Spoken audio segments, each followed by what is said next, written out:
성령을 보내리니 라는 제목입니다. 1장부터 12장까지는 요한복음에는 일반적인 큰 기적을 행하셔서 하나님만이 행할 수 있는 표적이라, 이정표다, 이적이라는 말을 쓴다고 했습니다. 미라클이라는 단어는 세상 사람들로서는 기적이고, 하나님만이 할 수 있는 신성, 선제성, 성육신 하신 그분만이 할 수 있는 것을 7가지 표적을 말씀을 하셨습니다. 행하셨습니다.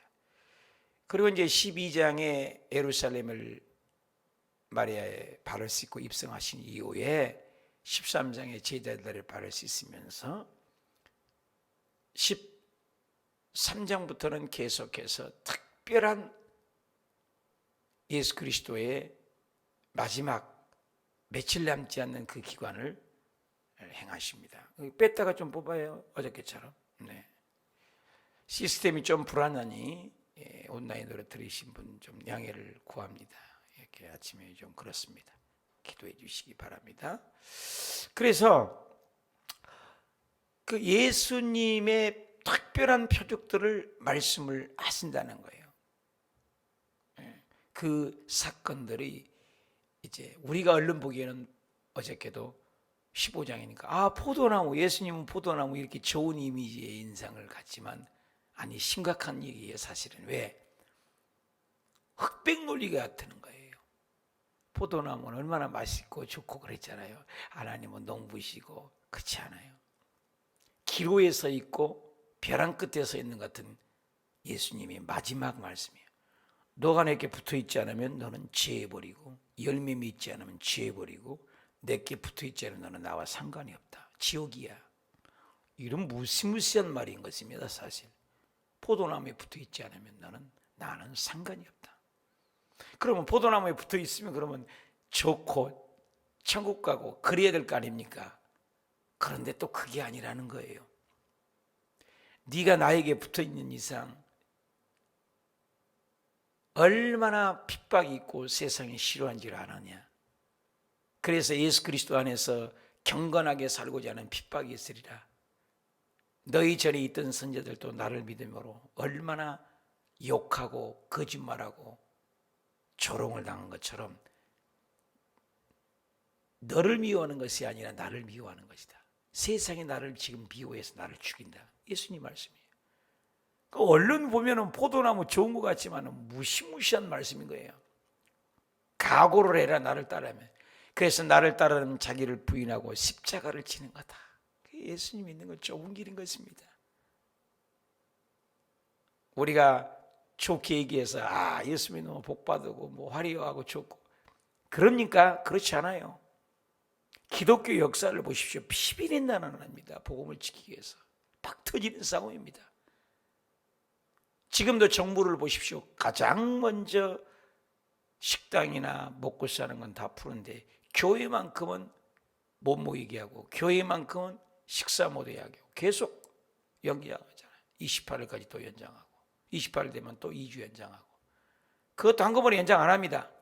2주만 3주만. 그래서 지금 1년이 넘어 2년차 돼가지 않습니까? 세상인 것입니다. 인정하지 않아요. 그리고 뉴스화 시켜서 교회 5만 6만 교회에서 5개 티같이 10개 20개 몇 개밖에 안 되잖아요. 6만 교회 중에서 1, 20개? 그러면 전체 교회를 매도해 버리잖아요. 전부. 목사님들 만나서 얘기를 들어보면 심각합니다.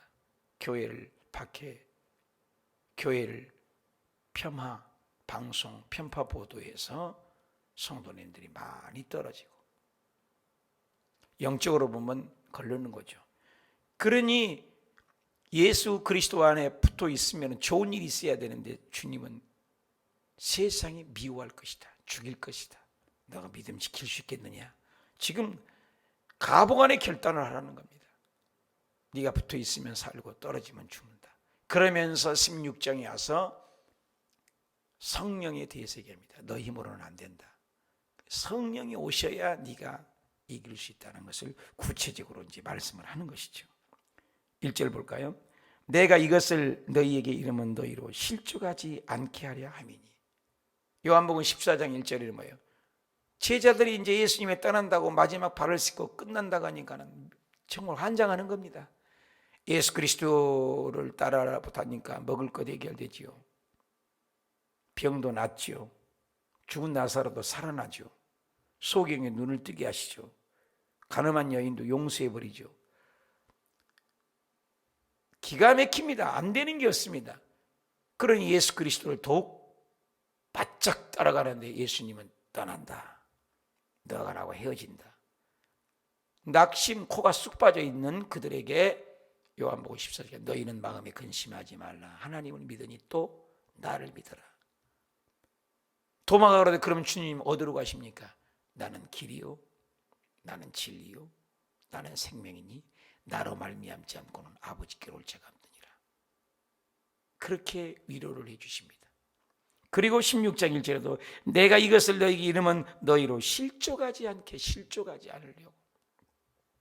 사람들이 너를 출교할 뿐만 아니라 때가 이르면 물은 너희를 죽이는 자가 생각하기를 이것이 하나님을 섬기는 일이라 하리라. 출교, 무서운 단어입니다. 우리가 얼른 생각했을 때는 이해가 잘 안 가지만 이스라엘 백성들은 공동체 아닙니까? 믿음의 공동체, 성막의 공동체, 출애굽을 해서 성막의 공동체, 항상 지파별로 모여 살고 땅도 지파별로 주었고, 근데 그들의 사상 속에 출교라는 것은 끝장인 것입니다. 인생 끝나는 거예요. 제가 이민 생활을 해봤는데요, 이민 생활에 매도당하면 끝입니다. 교회도 마찬가지입니다. 어떤 식당이 맛이 없고 나쁜 사람이다 교문 신문에 나버리면 박살납니다. 죽어버립니다. 출교예요. 교회 못 갑니다. 12년 된 하혈한 여인이 무서워했던 이유는 저 사람은 하혈한 여인이야. 그러니까 구약 율법에 보면 멀리 1km, 2km 전반에서 가까이 하면 부정탄다 해서 부정탄다! 부정탄다! 나는 부정한 여인이야! 가까이 오면 코로나 걸린 것처럼 전염된다고 소리 질러야 됩니다. 문둥병이야! 문둥병이야! 이렇게 소리 질러야 돼요. 나는 하혈한 여인이야! 부정탄 여인이야! 그러니까는 교회 못 가요. 친구들 떨어져요. 돈은 다 허비했어요. 얼마나 외로워요. 그래서 정신적인 고통, 육체적인 고통, 경제적인 고통, 혼적인 고통, 영적인 종교적인 고통, 모든 고통이 온 것입니다. 출교라는 건 그겁니다. 교회 못 가요.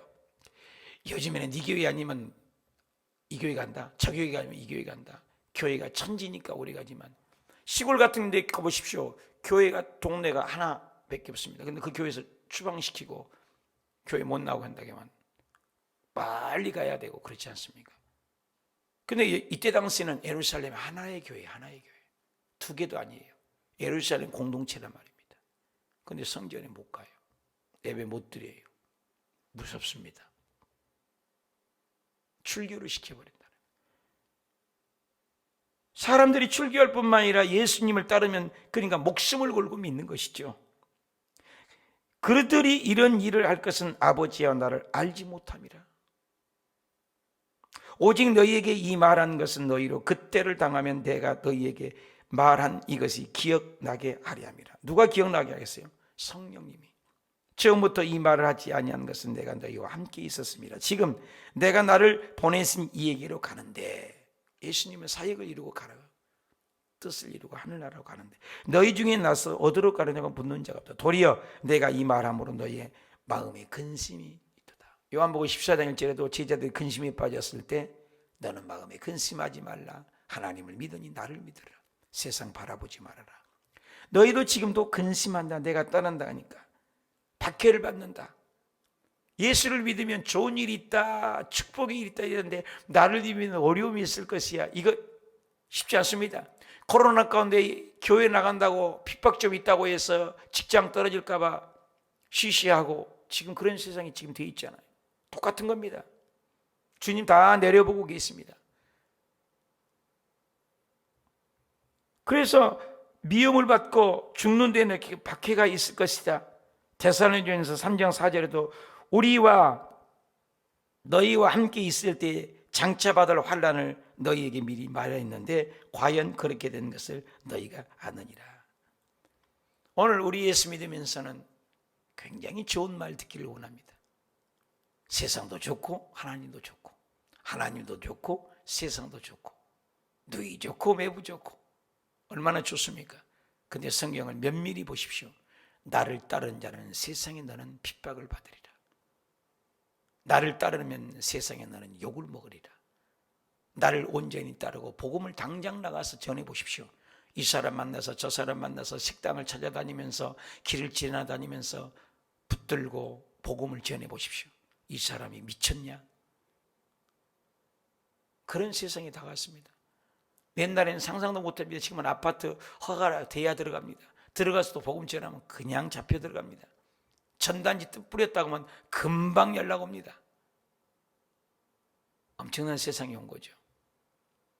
나 듣기 좋은 말만 하며 삽니까? 칭찬받으려고만 예수 믿습니까? 핍박을 각오하고 믿습니까? 그겁니다. 박해가 다가옵니다. 앞으로 예수 믿는 것이 더 초대교회처럼 닮아갈 것입니다. 좋은 일이 있다고 성경은 얘기하지 않아요. 마지막 때가 되고 예수님 오실 때가 될수록 기독교는 박해가 다시 잠멸할 때가 다가온다겠지, 복음이 왕성하리라, 그 시절은 지나갔다는 겁니다. 복음이 엄청나게 확산되리라, 성경은 그렇게 얘기하고 있지 않아요. 전 세계 땅끝까지 복음이 전파되면 그제야 끝이 오는데 모든 민족이 미움을 받을 것이니라. 죽는 데에서 가족끼리도 내어줄, 가족이 죽는 데를 내준다는 거예요. 얼마나 무서운 세상이 다가옵니까? 믿음 잘 지켜야 될 때입니다. 그래서 끝까지 견디는 자가 구원을 얻으리라. 마태복음 24장 종말론장이나 마가복음 13장이나 누가복음 21장 종말론 보면은 마지막 때가 될수록 기독교인들의 박해가 심해질 것이다. 갈수록 심해질 것입니다. 핍박이 올 것입니다. 나는 주님의 음성을 듣고 갈 것입니까? 그럴 때일수록 세상에 동화될 것입니까? 그러니까 결정을 해야죠. 결정. 17절 볼까요? 그러나 너희에게 실상을 말한다. 너희가 혼자가 아니라는 걸 위로해 주는 겁니다. 왜 실상이 뭐냐? 내가 떠나는 것은 너희에게 누구라. 지금은 내가 국부적이다. 이스라엘에 있으면 한국에 있고 한국에 계시면 이스라엘에 없지 않습니까? 그러니까 내가 너희에게 떠나간 것은 영을 보낸다. 그래서 너희에게 유익해 돼. 아니 주님이 떠났는데 유익해. 우리는 이해를 못해요. 그때 당시 제자들은 더 이해 못해요. 내가 떠나는 것이 너희에게 좋다는 게. 내가 떠나가지 아니하면 보혜사 성령님이죠, 너희에게 오시지 않아요. 내가 떠나가야 오신다는 얘기죠. 가면 내가 그를 너희에게로 보내라. 그가 누구예요? 성령이에요. 눈에 보이지 않는 성령이 오시면 파워가 생긴다. 능력이 생긴다. 권능이 생긴다. 환상이 열린다. 기가 막히다. 그 성령님이 오시면 8절에 죄에 대해서도 깨닫게 돼, 의에 대해서도 깨닫게 돼, 심판에 대해서도 깨닫게 돼, 생애상에 대해서 책망하기라. 죄에 대하라면 그가 나를 믿지 않는 것을 죄라고 설명하죠. 의에 대하라면 내가 아버지로 가니 다시 나를 보지 못하고, 심판에 대하라면 세상의 임금이 심판을 받았습니다. 그래서 성령님이 오시면 죄를 깨닫게 된다. 구약에 율법이 없으면 죄가 죄에 여기지만 율법은 죄를 깨닫게 하는 데 목적이 있지 사람을 살리는 데 목적이 있는 게 아니에요. 경계선을 정하는 거죠. 파란 신호등이 가고 빨간 시동을 가지 말자, 약속이죠. 그 율법을 정해놔야 빨간 시동에 건너가면 율법을 어긴 것을 알게 되는 거죠. 율법은 죄를 깨닫게 하는 데 목적이에요. 율법은 우리를 살릴 수가 없어요. 예수님이 우리를 살리는 거지. 그래서 이 율법을 성령이 오시면 이것은 옳다, 이건 옳지 않다, 이건 죄다, 이건 죄가 아니다, 이것을 깨닫게 해줄 것이다. 그래서 예수님을 믿기 전에는 성령의 양심이 들어오게 됩니다. 예수 믿기 전에는 내 마음대로 살고 죄가 죄인 줄 모르지만 성령이 오시면 죄를 구분할 수 있게 돼요. 베트남에서요 공산주의라 나눠주기 때문에요 죄를 몰라요. 남에게 훔쳐가도요 너 2개니까 내가 하나 가져갔다고 그러지 죄라고 하지 않아요. 그러나 신앙 양심이 들어가니까, 말씀이 들어가니까 이건 죄구나, 남의 그 물건을 훔치는 거구나, 죄를 알게 되고 정직하게 되더라는 거죠. 모든 나라들이 그죠. 복음이 들어오면은 정직해지는 거죠. 양심을 속이지 않는 거죠. 세상과 의지와 돈과 명예를 의지하는 것들이 이제 말씀을 의지합니다. 나는 누구를 더 의지하게 됩니까? 성령이 있는 사람입니까? 없는 사람입니까? 성령이 있는 사람은 죄를 알 수 있고요. 깨닫게 돼요. 남의 죄를 보지 않아요. 내 죄 보기도 바쁘는 거예요. 진짜 성령이 오시면 내 죄를 보는 거예요. 내 죄를. 남의 죄 볼 겨를이 없어요. 내 죄만 보고 가기도 힘든 세상이에요. 내 죄. 깨닫게 되는 거예요. 12절, 내가 아직도 너에게 이를 것이 많다. 지금 예수님은 급하세요. 좀 있으면 이제 십자가로 매달리고 제자들하고는 대화할 수가 없기 때문에 많아 할 말이. 그래서 요점이라도 하겠다. 지금은 너희가 감당하지 못하리라. 내가 하는 말이 너가 아직 깨달아라. 진짜로 예수님이 승천하시고 기다리라겠는데 다 떠나갔어요. 의미를 모르고. 120명이 부활해서 가슴만 봤는데 다 떠나가고 380명이 떠났습니다. 120명 500명이 보는 가운데 380명이 떠난 거 아닙니까? 120명만 남은 거예요. 10일을 못 기다렸어요. 500명이. 그래서 120명 운동가 나오잖아요. 끝까지 기다려 10일 때 되는 날, 열흘만 기다렸으면 되는데, 나는 그걸 볼 때마다 가룟 유다가 예수님을 배반하고 양심의 가책을 느껴서 회개를 해야 되는데 뉘우치고 후회하고 자살을 했어요. 자결을 했어요.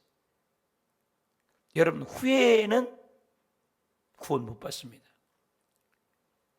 가룟 유다가 후회를 했어요. 후회를. 분명히 후회를 해서 그 돈도 땅에다 던져버렸잖아요. 피밭이라고 하잖아요.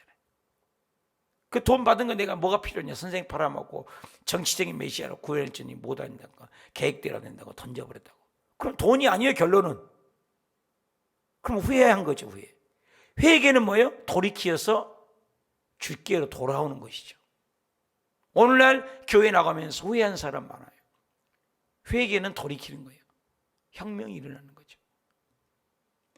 그래서 진리의 성령이 오시면 너희가 모든 진리 가운데 인도하신 그가 스스로 말하지 않고 들은 것을 말하 장래일을 알게 하리라. 성령이 오시면 회개가 되는 거죠. 그가 내 영광을 나타내니 내가 내 것을 가지고 너에게 알리겠습니다. 15절, 무릇 아버지께 있는 것은 다 내 것이므로 그러므로 내가 말하기를 그가 내 것을 가지고 너에게 알리리라. 결국 성령이 오시면 죄를 깨닫게 되고, 죄가 깨닫게 되니까 회개하게 되고, 예수님을 알게 되고 제대로 알게 된다. 그래서 성령을 체험하라는 겁니다.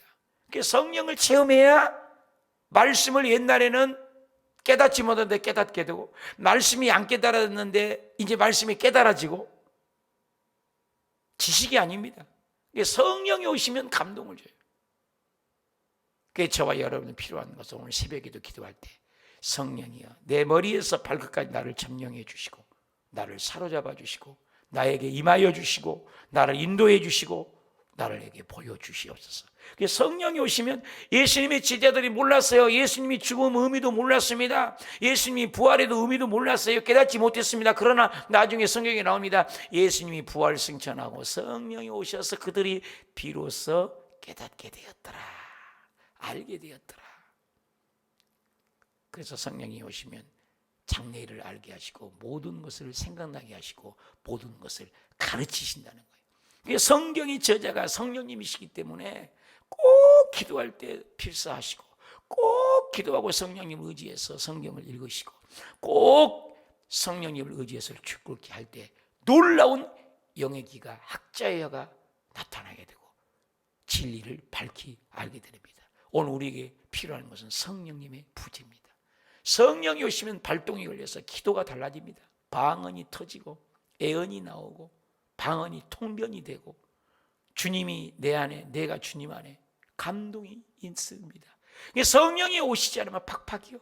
기계가 기름칠하지 않으면 돌아가지 않고 뻑뻑하고 상처만 나고 갉아먹는 것처럼 기름칠하면 기계들이 윤활유를 치면 잘 돌아갑니다. 자동차도 엔진 오일을 갈아주면 완전히 소리가 부드러워지는 것입니다.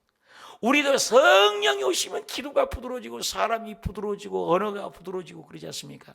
성령이 충만하면 너그러워지잖아요. 그러나 성령이 떨어지니까는 바늘구멍도 우리의 신비에 안 들어갑니다.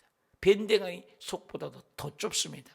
성령이 오시면 천국이 열리니까 스데반처럼 돌에 맞아 죽으면서도 할렐루야 놀렐루야. 저와 여러분이 성령입니다. 성령이 오시지 않으면 밥 한 끼만 굶어도 나는 막 그냥 화가 나고 막 그래요.